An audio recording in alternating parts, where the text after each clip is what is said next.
지냈나요? 이번 시간에는 교육과 자아 실현이라는 큰 단어 속에 있는 교육을 받은 사람의 특징에 대해서 알아보고 교육의 가치를 실현하기 위해 필요한 교육의 방향에 대해서 알아보고자 합니다. 오늘 수업할 목차입니다. 첫 번째, 교육받은 사람의 특징은 어떠한가입니다.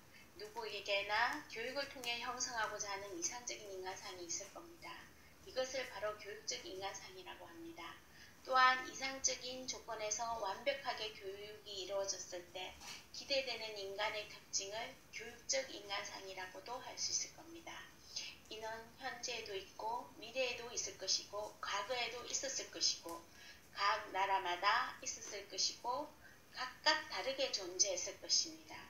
그것은 지리적 조건이나 환경, 문화 혹은 사상들이 다르기 때문이겠지요. 자, 그럼 먼저 우리는 동서양의 교육적 인간상에 대해서 살펴보고 또 미래에 대한 교육적 인간상을 살펴보겠습니다. 그리고 두 번째로는 여러 관점에서 바라본 교육받는 사람의 모습에 대해서 비교하면서 알아보도록 하겠습니다. 먼저 동양의 교육적 인간상입니다. 첫 번째로 성인과 군자를 들 수 있습니다. 이는 여러분이 도덕시간이나 윤리시간에 많이 들어봤을 것입니다. 어떤 사상이죠? 그렇지요. 바로 유교에서 추구하는 이상적인 인간상입니다. 또한 군자의 길은 수기치인으로 몸과 마음을 닦은 후에 남을 다스린다는 말입니다.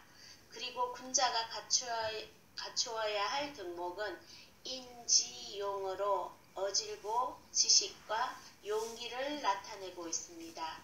그리고 때나 상황에 알맞게 도리를 실천하고 지나침과 모자람이 없는 행동을 의미하는 중용을 나타내기도 합니다. 두 번째로 부처와 보살입니다. 부처와 보살이라고 하니 여러분 뭐가 생각나나요? 맞습니다. 이것은 바로 불교의 교육적 인간상이란 걸 알 수 있습니다. 부처는 깨달은 사람을 의미합니다. 그리고 부처는 지혜와 자비를 주체적으로 실천하는 이상적 인간상이기도 합니다. 그리고 여기에 보살이라는 말이 있습니다. 여러분, 보살이라는 말은 어머니들이 절에서나 많이 사용하시는 말씀입니다. 하지만 보살이라는 말의 뜻을 적절하게 잘 알고 있는 분은 생각보다 별로 없을 것 같습니다. 이는 대성불교에서 제시하는 현실적이고 이상적인 인간상이기도 합니다. 그리고 이는 진리나 종교적인 깨달음의 경지를 추구하는 구도자라는 의미도 담고 있습니다. 자, 그 다음은 선비를 들 수 있습니다. 선비란 말은 여러분 많이 들어봤을 것이고 TV에 나오는 사극을 통해서라든지 선비의 모습을 많이 봐왔을 것입니다. 그런데 어떤 모습이 떠오르나요? 그렇습니다. 선비라는 사람은 학문적으로 뛰어나고 도덕적으로도 어진 인물을 지칭합니다. 그래서 자기 수양에 힘쓰는 지식인이고 유교를 실천하며 전인적 인격을 지닌 사람을 지칭하기도 합니다. 또한 선비는 의리에 따라 행동하는 사람, 그리고 공공을 위해 유교적 이상을 실현하고자 하는 사람을 의미하기도 합니다. 정말 훌륭한 사람을 일컫는 말 같습니다. 이런 이상적인 인간상이라고 볼 수 있습니다. 자, 다음으로 서양의 교육적 인간상을 살펴보겠습니다. 서양의 교육적 인간상으로 교양인을 들 수 있습니다. 교양인 하면 여러분은 무엇이 떠오르나요? 교양 있는 사람은 어떤 사람을 말하는 것일까요? 고대 그리스의 철학자 소크라테스, 플라톤, 아리스토텔레스의 견해에 따라서 살펴보겠습니다. 먼저 소크라테스는 여러분 참 많이도 들어봤고 친숙함이 있는 철학자이죠. 그는 이성의 판단에 따라 진리를 탐구하도록 가르쳤으며 반어법, 삼파술 등의 문답을 통해서 교육을 했습니다.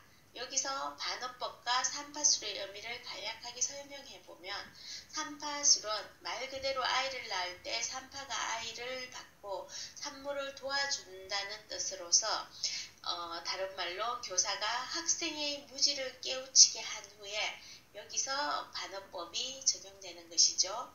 그리고 새로운 지식을 얻도록 교사가 돕는 방법이라고 합니다. 그래서 진리 탐구자가 교양인의 핵심 특성이 된다고 합니다. 그리고 다음으로 플라톤.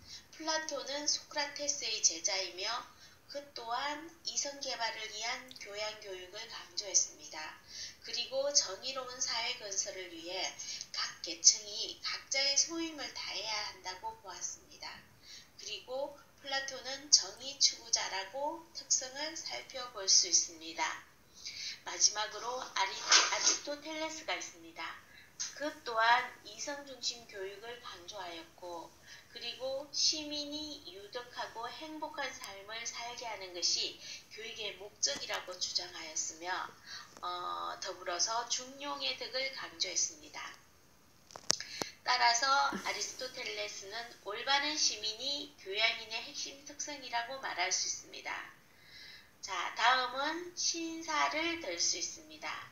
신사, 당연히 여러분이 많이 들어본 단어일 것입니다. 자, 떠오르는 것도 많을 것입니다. 깔끔하게 정장을 잘 차려입은 영국 신사. 선생님은 이 말이 번개처럼 떠올랐습니다.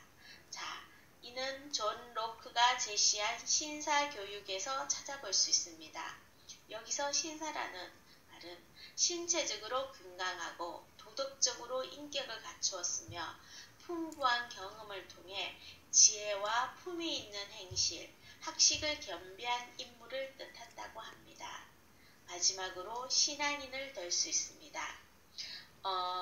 신앙인이라 하면 기독교 사상에서는 교육받은 사람을 신의 뜻에 따라 살면서 겸손한 자세로 사랑을 실천하는 사람을 신앙인으로 보았다고 합니다. 자, 이렇게 해서 우리는 동양과 서양의 교육적 인간상을, 다시 말해 교육을 통해 교육적 인간상에 대해서 살펴보았는데 어땠나요? 동서양에서 바람직하다고 보는 인간상을 나타내는 용어는 분명히 달랐습니다. 그러나 교육을 통해서 인격을 완성시킨다는 점에서는 동서양의 교육적 인간상은 동일하다고 볼 수 있습니다. 그 핵심은 정보나 지식을 많이 아는 사람보다는 이해와 안목을 갖춘 사람, 자아 실현과 인격 완성을 위해 노력하고 올바른 가치를 추구하면서 실천하는 사람이라고 할 수 있겠습니다. 현재 우리에게도 의의하는 바가 참 크다고 할 수 있겠네요. 자, 그럼 다음으로 우리로 돌아와서 미래의 교육적 인간상에 대해서 살펴보겠습니다. 여러분도 알다시피 미래 사회는 글로벌한 지식 정보 사회입니다. 미래 사회는 일과 학습이 통합되고 개인과 사회, 인간과 자연과의 관계가 더욱 복잡하게 연계되기 때문에 이런 급속한 환경 변화에 유연하게 대처할 수 있는 창의적 인재에 대한 요구가 전가되고 있고요. 이런 요구에 발맞추어 창의적 인재에 대해서 크게 세 가지 측면에서 나누어서 살펴보도록 하겠습니다. 첫 번째는 자기가 관심을 갖거나 일하는 분야의 전문성을 갖추어야 한다는 것입니다. 전문성을 갖추려면 먼저 기본적으로 관련 분야에 대한 폭넓은 지식과 기능이 필요할 것이고 동시에 다른 분야의 사람들과 협력해서 일할 수 있는 능력과 태도도 중요하다고 생각합니다.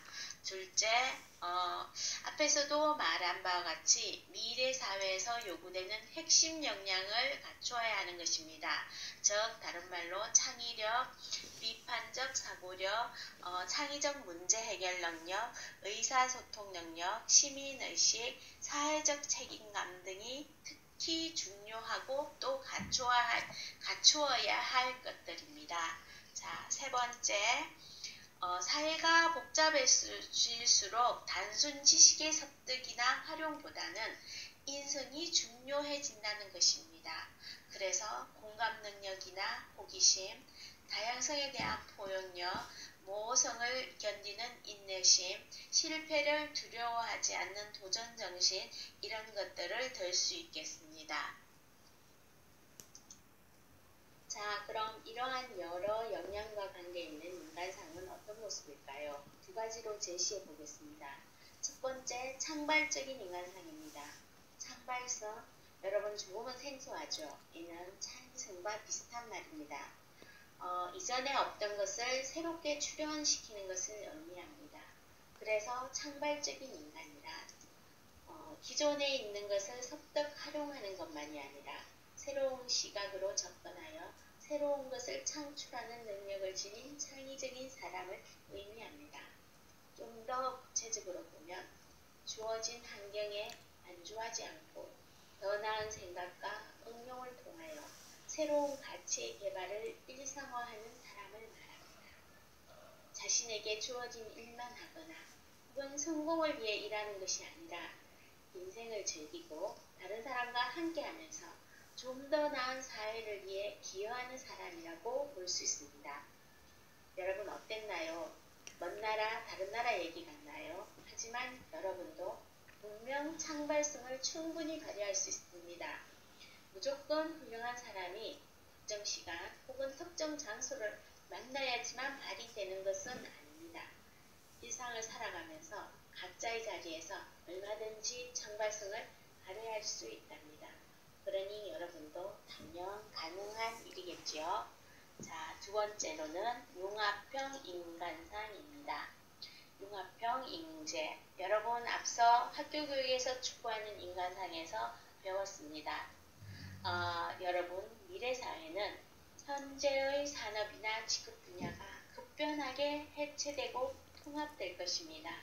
또한 정보통신기술이 급속도로 융합되는 방향으로 변화할 것이라고 예상되고 있기 때문에 각 분야의 전문가이면서 동시에 기존 분야를 해체하고 창의적으로 통합하여 새로운 분야의 전문성을 갖추는 사람이 융합형 인간형이라고 볼 수 있습니다. 여러분 어땠나요? 우리도 이런 미래 사회에 대비해서 이상적인 인간상에 부합되는 사람이 되어야 할 텐데요. 참 힘들고 어려운 이야기죠. 그렇지만 여러분 또한 충분히 가능하고 할 수 있답니다.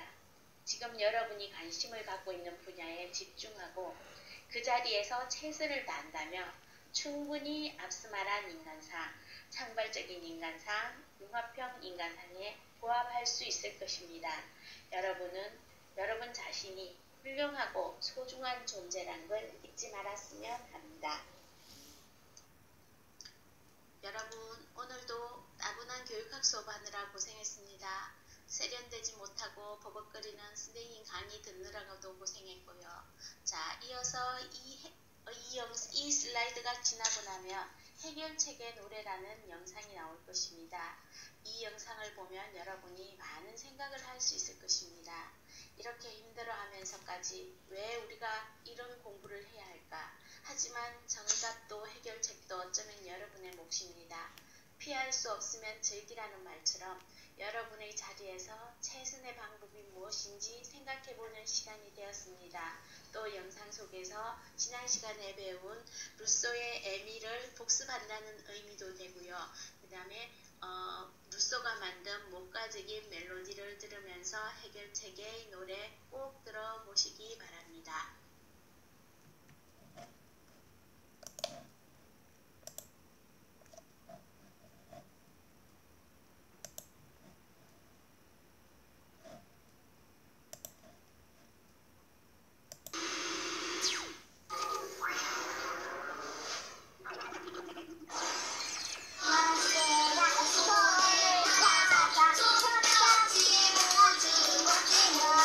또다시 가서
one that she's been saving. 쓰는데 히라이 이때 배어을 때 쓰는데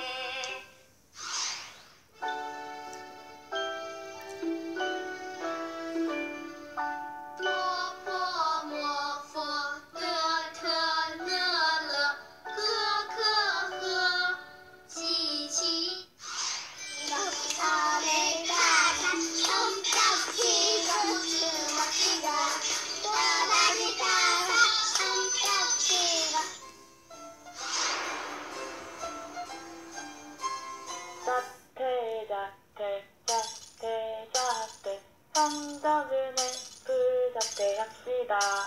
고통의 연속 쓰레기 같은 나 해결책은 자퇴뿐. 자퇴 영원한 휴식 우리 모두 자퇴합시다.